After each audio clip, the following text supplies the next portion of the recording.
그 영혼의 자서전에 나오는 이야기 중에 이런 이야기가 있습니다.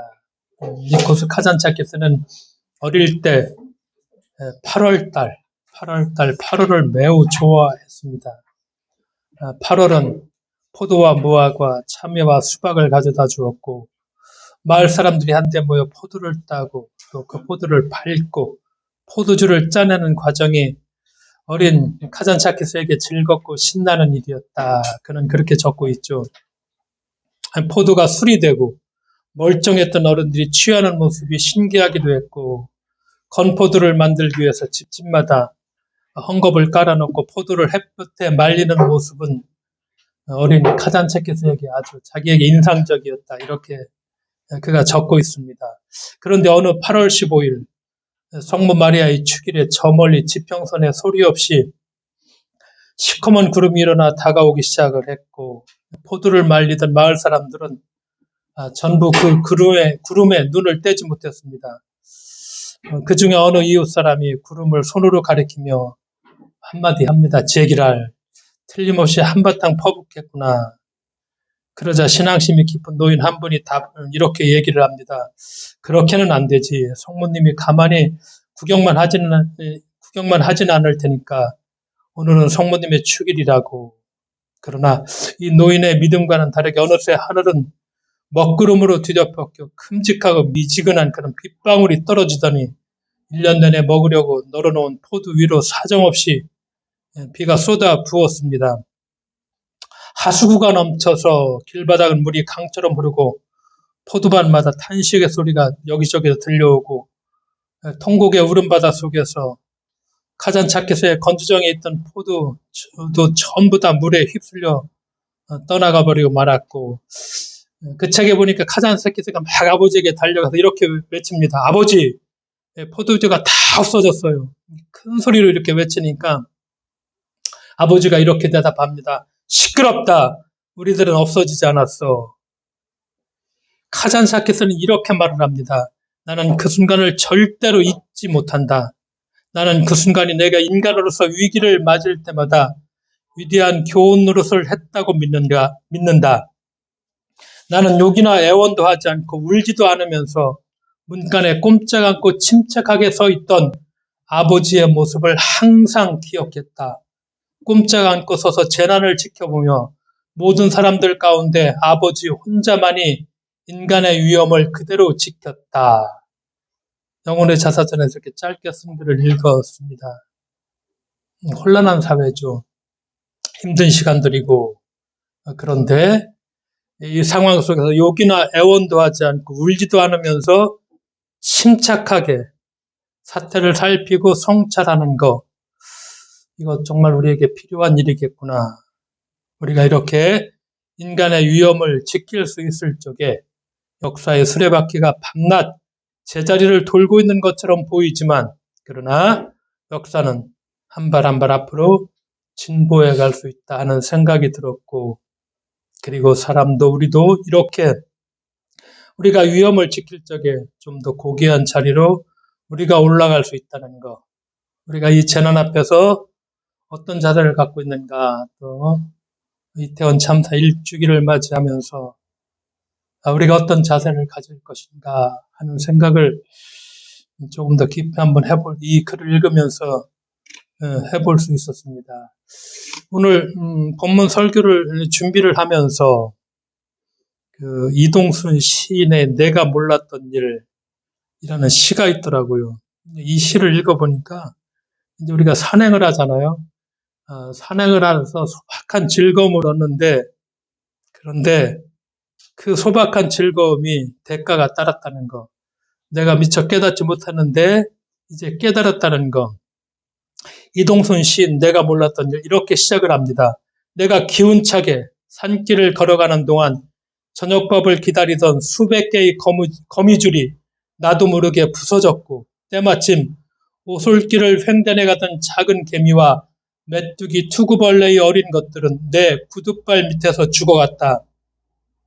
내가 기운차게 산길을 걸어가는 동안 방금 지나간 두더지의 땅속 길을 무너뜨려 새끼 두더지로 하여금 방향을 잃어버리도록 만들었고, 사람이 낸 길을 초록으로 다시 쓸어 덮으려는 저 잔가지들의 애타는 손짓을 일 없이 꺾어서 무자비하게 부러뜨렸다. 내가 기운차게 산길을 걸어가는 동안 풀잎대궁에 매달려 아침 햇살에 반짝이던 영롱한 이슬방울의 고고함을 발로 차서 덧없이 떨어뜨리고 고단한 날개를 말리우던 잠자리의 사색을 깨워서 먼 공중으로 쫓아버렸다. 내가 기운차게 산길을 걸어가는 동안 이처럼 나도 모르게 저지른 불상사는 얼마나 많이도 있었나. 생각해보면 한 가지의 즐거움이란 반드시 남의 고통을 디디고서 얻어내는 것, 이것도 모르고 나는 산 위에 올라서 마냥 철없이 좋아하기만 했었던 것이다. 참 이 시를 읽으면서 여러 가지를 생각을 했습니다. 내가 알지 못했던 거, 이렇겠구나. 산 위에 올라가서 만세 그러면서 참 밑을 내려다보면서 즐겁다 했던 일들 속에서 그러나 이런 일이 있었구나. 이 시인은 자기가 기운차게 걸어가는 동안 일어난 수많은 불상사를 되돌아보죠. 그리고 한 가지 즐거움이란 반드시 남의 고통을 디디고서 얻어내는 것이라는 통찰 앞에 마주서고 이것도 모르고 산 위에 올라서 마냥 철없이 좋아하기만 했었던 철부지에 같은 삶을 고백하고 있죠. 어디 이동선 시인만 철부지겠습니까? 우리 모두 다 정말 철부지는 아닌지 새삼 이 짧은 시를 읽으면서 그렇겠구나 그런 생각을 해보았습니다. 우리가 잘 알고 있는 책 정의란 무엇인가 너무나 유명한 책이죠. 한국에 널리 알려진 하버드 대학의 마이클 샌델 교수가 그 다음에 낸 책이 우리말로 번역된 것이 공정하다는 착각. 이걸 우리말 부제로 능력주의는 모두에게 같은 기회를 제공하는가 그런 부제가 붙었죠. 그래서 대체적으로 이제 사회적으로 성공한 사람들은 그 성공을 자신들의 온전한 능력과 공로로 그렇게 돌리는 경향이 있는데 이 샌달 교수는 정말 그 능력이 무엇인지 다시 한번 우리가 물어보자는 것입니다. 그러면서 좀 더 우리가 생각해 보라는 것입니다. 한 사람이 가진 신체적 능력, 신체적 우월함, 그걸 능력이라고 할 수 있죠. 이런 사람들은 보통 스포츠 분야에서 크게 성공을 하죠. 똑똑한 두뇌 역시 능력의 한 부분이라 할 수 있고, 좋은 두뇌를 갖고 있으면은 이 좋은 두뇌를 이용해서 소위 말해서 우리가 명문대학에 갈 수 있고, 높은 연봉을 주는 직장을 얻을 수가 있고, 근데 이제 샌달 교수가 얘기하는 것이 그런 능력이 정말 자신의 것인지 돌아보라고 이렇게 제안을 합니다. 신체적인 우월함은 부모에게 물려받은 DNA일 수 있죠. 또한 후천적인 운동 능력은 본인의 노력도 있었겠지만, 근데 중요한 것은 여기에서 사회가 원하는 인기 스포츠 종목의 선수가 되었기에 그가 부와 명예를 손에 쥐게 된 것이라 할 수 있죠. 우리가 한번 예를 들어본다면 미국 농구 NBA 스타는 저는 잘 모르지만 르브론 제임스가 지금 있습니다. 이 사람 찾아보니까 만약 이 르브론 제임스가 르네상스 시대에 태어났다면 어떻겠습니까? 단지 좁은 그 그물망 안에 공을 잘 던진다고 해서 그 이유만으로 그렇게 큰 부와 명예를 절대 누리지 못했을 것이죠. 사회 분위기가 그렇게 만들었으니까 그분에서 부와 이렇게 명예를 누릴 수가 있죠. 잘하는 세계적인 축구 스타 호나우두 메시가 만약에 이 사람들이 중세 시대에 태어났다면은 중세 시대에 공이 있었는지는 모르겠지만 드리블 잘하고 공을 차서 정확한 지점에 떨어뜨릴 수 있는 그런 기술을 가지고 있다고 해서 엄청난 인기와 부를 누릴 수는 없었을 것입니다. 이런 샌달 교수가 이 얘기를 합니다. 그러니까 우수한 두뇌라는 거, 본인이 열심히 공부해서 좋은 대학에 들어갔다. 근데 좀 더 생각해 보자는 것입니다. 샌달 교수는 부에 세습이 있었다고 강조하죠. 우리도 그렇지만 미국도 아이비리그에 가기 위해서는 고액의 학비를 댈 수 있어야 하고 거기도 우리처럼 쪽집게 과외가 필수라고 합니다. 집안이 받쳐주지 않으면은 가고 싶어도 갈 확률은 떨어지죠. 가난한 집에서 태어났다면 혹은 유색인종으로 태어났다면은 이들이 아이비리그의 높은 문턱을 넘는다는 거 결코 정말 쉬운 일 아니고 확률은 확 적어들죠. 그러니까 성공한 사람들이 자신의 100% 능력으로 그 자리에 올라갔다고 믿는 거. 그렇죠. 이런 능력주의가 사회에 엄청난 폐해를 끼치는데 그게 뭐냐? 바로 패배자 마인드라는 것이죠. 그냥 승리자는 뭐 운이 좋았는데 그 오만함의 기세가 하늘을 찌르고 운이 없어서 기회를 박탈당한 패배자는 스스로를 막 자책해버리고 성공한 사람들이 자신의 성공을 오직 자신의 빼어난 능력 덕분이라고 착각하면서 실패한 사람들을 경멸하고 막 그렇죠. 그러니까 사회적 연대나 공공성이 완전히 무너져 버리고 이게 지금 미국 사회의 지금 가장 큰 문제라고 샌달 교수가 말하는데요. 뭐 이게 미국만의 문제이겠습니까? 우리도 뭐 정말 더 큰 문제도 우리도 이 카르텔이라는 것이 오늘의 현실이기도 하죠. 오늘 보면 신명기 8장에 이제 출애굽을 했죠. 이스라엘 백성들이 가나안 땅에 들어가기 전인데 지도자 모세가 이스라엘 백성에게 막 신신당부를 합니다. 이들이 가나안 땅에 들어가 배가 부르게 되면은 광야 40년 동안에 하나님께서 베풀어 주신 은혜를 입고 교만해질까 모세는 막 간곡하게 호소합니다. 그래서 읽은 말씀처럼 내 하나님 여호와께서 이 40년 동안에 내게 광야길을 걷게 하신 것을 기억하라.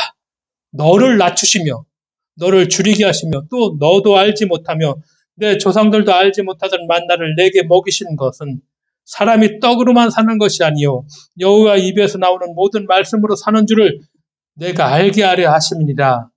이 40년 동안에 내 의복이 헤어지지 아니하였고 내 발이 부르뜨지 아니하였다. 오늘 읽은 말씀이죠.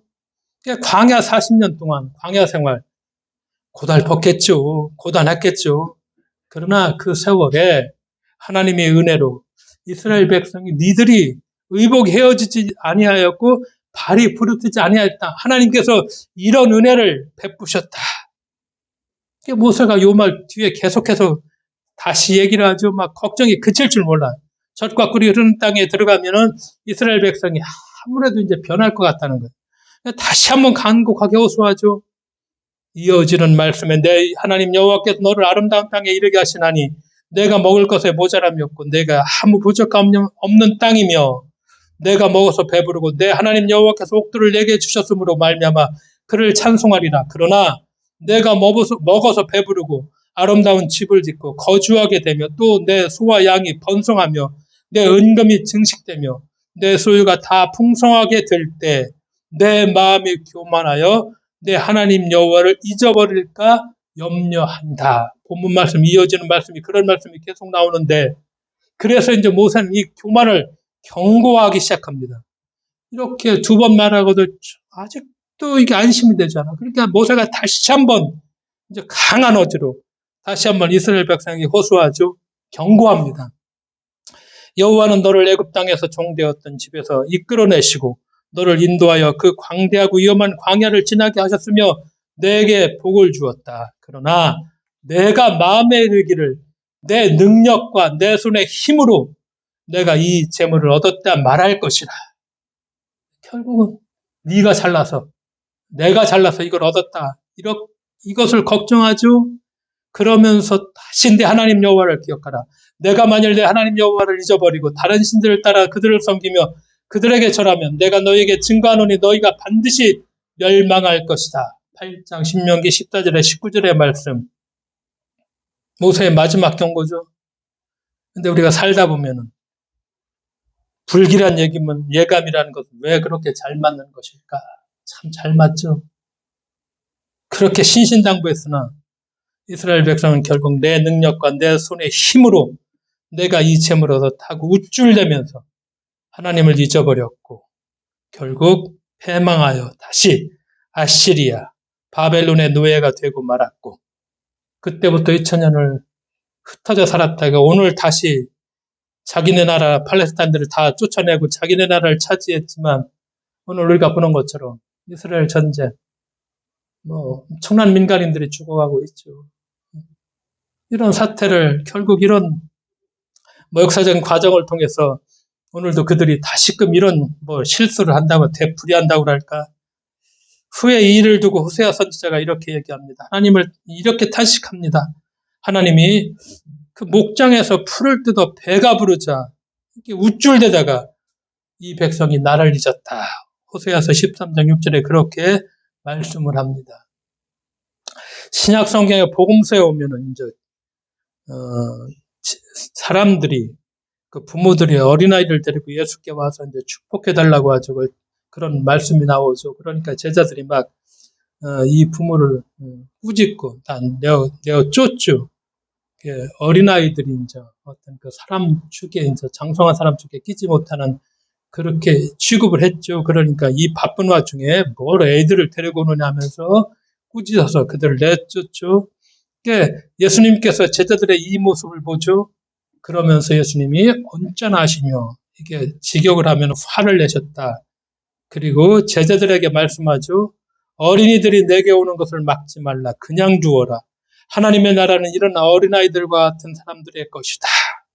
어린아이와 같이 하나님 나라를 받아들이지 않는 자는 결코 그곳에 들어가지 못한다. 그렇게 말씀하시면서 어린아이들을 끌어안고 축복해 주셨죠.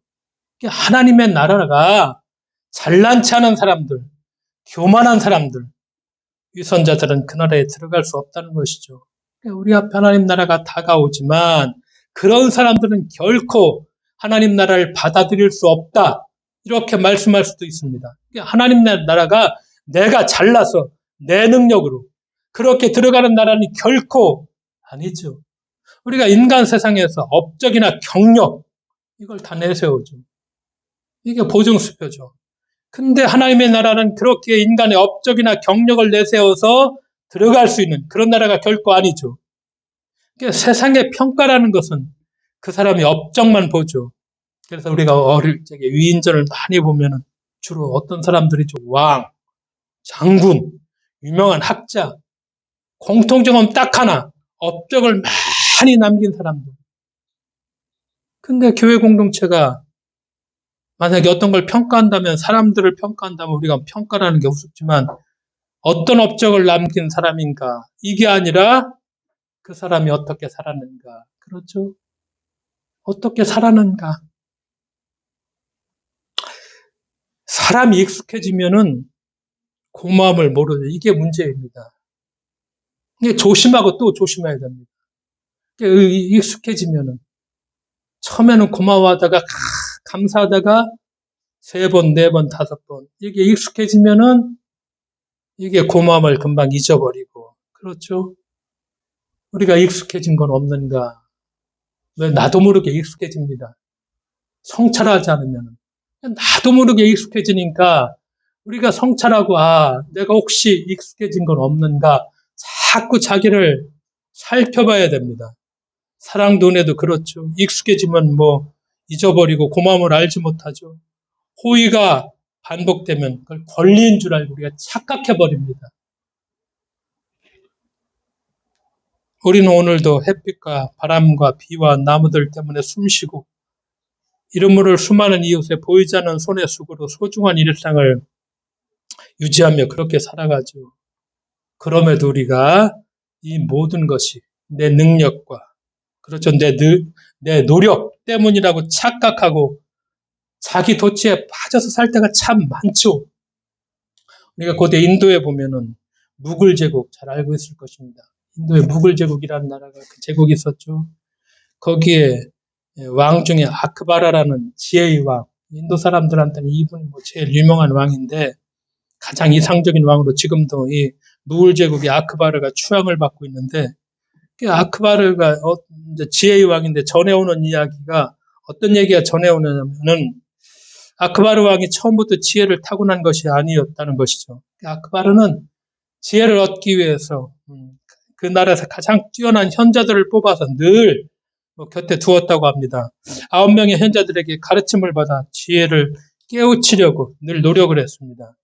그런데 아무리 애써봐도 별다른 깨달음을 얻지 못하죠. 그러니까 현자들을 9명을 모아놓고 막 다 나무라죠. 도대체 불같이 화를 내면서 니들이 나한테 지혜를 주는 게 뭐냐. 이런 와중에 한 현자를 따라왔던 아이가 그 모습을 보다가 까르르 웃음을 터뜨립니다. 지엄하신 왕이 말씀하시는데 경박하게 웃는 이 무엄한 아이를 어떻게 할까. 아크바르가 참 대단한 왕인 것 같은데 화를 꾹 참고 아이에게 내가 지혜를 아느냐고 큰 소리로 호통을 칩니다. 그럼에도 이 아이는 주눅들지 않고 왕에게 그 자리에서 내려오시면 가르쳐 드리겠다고 이렇게 말을 합니다. 참 명랑하게 짝이 없지만 왕은 자리에서 일어나 아래로 내려왔습니다. 그러자 아이가 냉큼 왕의 자리에 올라가 앉더니 이렇게 말을 합니다. 이제 그 자리에서 다시 물어보세요. 바로 그 순간 아크바르 왕은 단박에 지혜를 깨우쳤습니다. 그 아크바르가 단박에 깨우친 지혜가 무엇일까? 이것입니다. 아크바르는 지혜란 높은 자리에서 낮은 자리로 내려서는 것. 이걸 그가 깨달았다는 것입니다. 그러니까 왕의 자리에서 백성의 자리로 내려오는 것, 어른의 자리에서 아이의 자리로 내려서는 것, 선생의 자리에서 학생의 자리로 내려서는 것, 지혜 중에 지혜임을 그가 깨우쳤다는 것입니다. 왜냐? 내려와야 들을 수 있고, 그래야 배울 수 있고, 깨우칠 수 있다. 다산 정약용이 이렇게 얘기하죠. 스스로 높다고 여기면 남들이 끌어내리지만, 스스로 낮다고 여기면 남들이 위로 밀어 올려준다. 오늘 우리 사회의 위정자들이 특히 최고의 권력을 가진 사람이 정말 들어야 될 말인데 내려와야죠. 내려와야 보이고 내려오면 이 지혜를 얻을 수 있는데 안 내려오려고 하죠. 다 깔보고 그냥 자기 밑에 있는 오합지졸, 자기 밑에는 졸이라고 생각하고 그렇죠. 우리가 잘 아는 근대과학의 문을 영국의 아이작 뉴턴, 인류 역사상 가장 영향력 인물 중에 한 사람이죠. 뉴턴의 고전 물리학의 상대성 이론과 양자역학으로 깨졌으나 뉴턴은 그 당시에 그래도 당시 외계인 같은 천재라는 소리를 듣고 뉴턴이 그렇게 살았습니다. 어느 날 영국 사람이 한 기자가 도대체 얼마나 대단한 사람에게 이런 업적을 이룰 수 있느냐 이렇게 묻죠. 뉴턴은 그 기자의 예상을 완전히 뒤엎는 대답을 합니다. 저는 그저 지금까지 과학의 명맥을 이어오며 헌신한 수많은 학자라는 거인들의 어깨를 잠시 빌려 올라타서 조금 멀리 볼 수 있었을 뿐입니다. 이렇게 고백을 합니다. 뉴턴은 자신의 그는 출중한 업적이 자기 혼자 이룬 것이 아니라 이전부터 그 연구를 수행해온 다른 많은 학자들의 공로임을 알았죠. 자신의 성취가 다른 많은 사람에게 빚지고 있음을 그가 알았습니다. 그러기에 뉴턴이 겸손했고 뉴턴의 위대함이 여기에 있죠. 교만하다는 게 무엇일까? 잘 알 수 있겠지만 자신이 하나님과 이웃과 자연과의 관계 안에 그런 관계 안에 사는 존재임을 부정하고 자기 중심적으로 사는 사람 참 많죠. 나라는 존재가 그렇죠. 하나님과 이웃과 자연 그 관계 안에서 하나님 우주라고도 볼 수 있겠죠. 다른 사람들에게는 그렇죠. 그 관계 속에서 우리가 사는 존재 그걸 부정하고 자기 중심적으로 참 이런 사람들 많죠. 우리도 그럴 수도 있고요.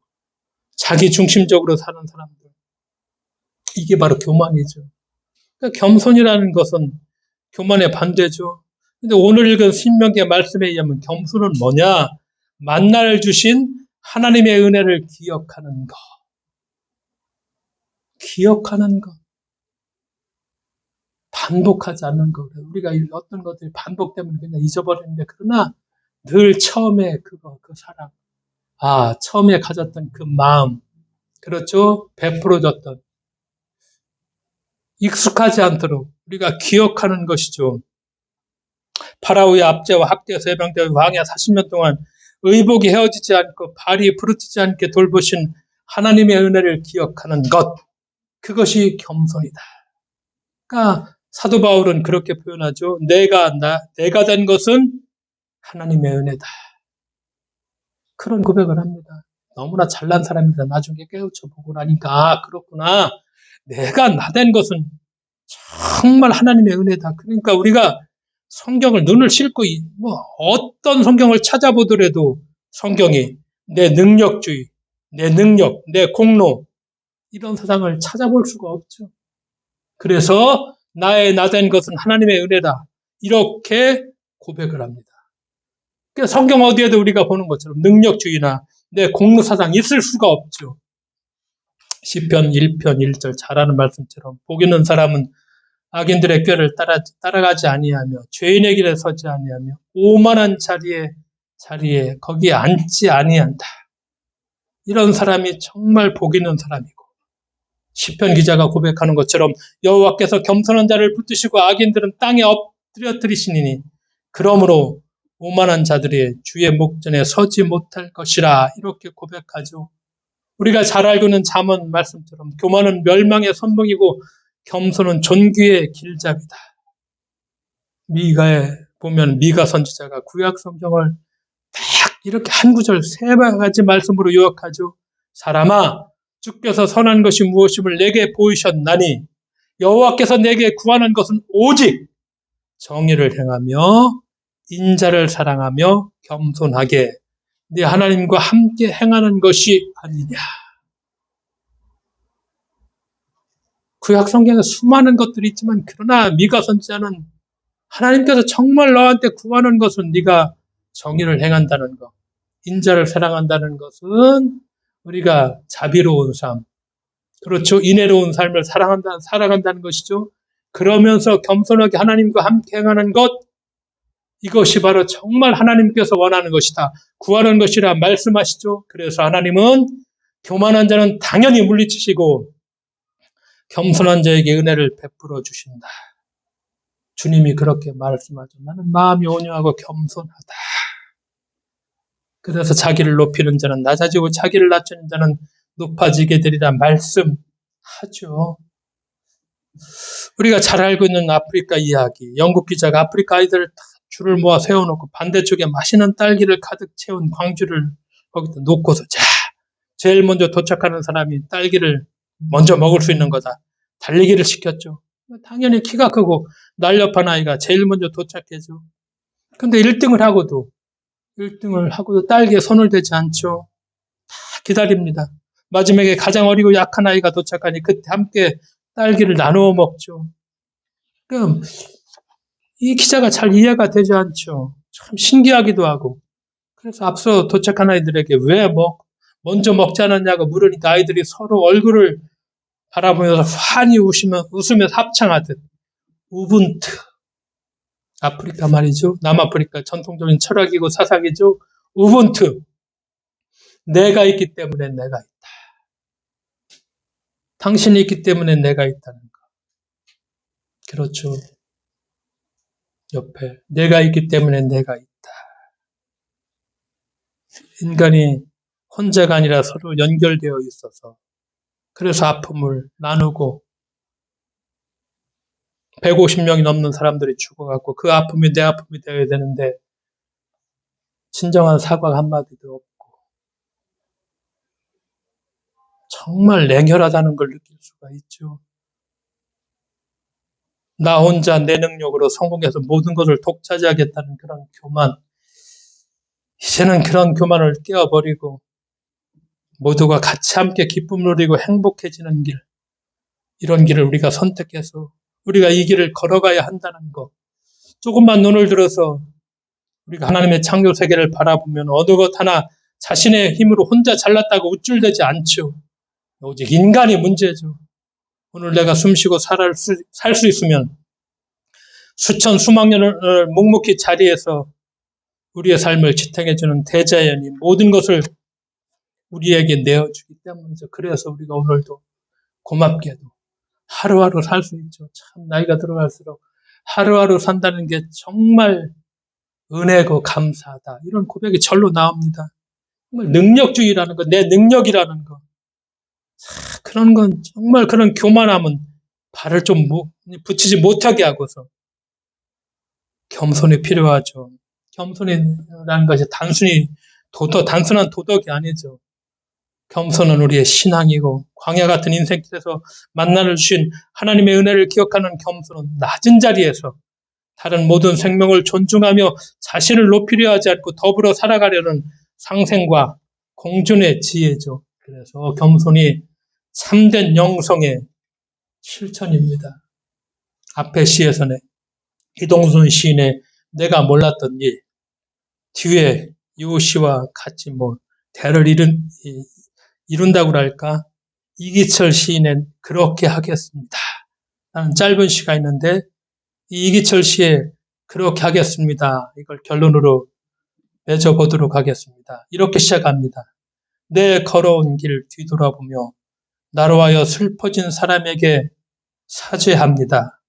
내 밟고 온 길, 내 발에 밟힌 풀벌레들에게 사죄합니다.